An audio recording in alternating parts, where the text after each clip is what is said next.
Hey, what's going on, guys? So, I decided to do some meal prepping. And this first set of meals are a little bit made up, I guess. I mean, it looks good. Smells good. I did taste test each individual part, and it tastes good. But I'm looking for some suggestions for people who do meal prepping. This is a little bit extra, you know what I mean? I have, well, let me go over it real quick.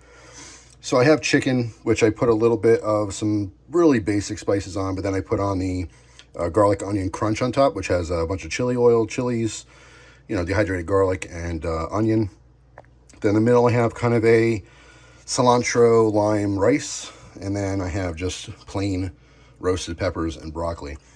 So yeah, I mean, this is appetizing to me.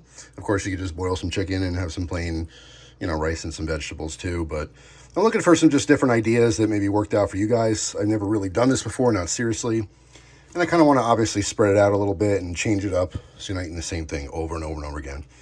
So yeah, that's all. Just wanted to share it and see your, you know, you guys have experience that I don't, and I love to hear your suggestions. So that's it. Thanks for watching. Hope you guys have a wonderful day, and we'll see you tomorrow with a brand new video. Take care.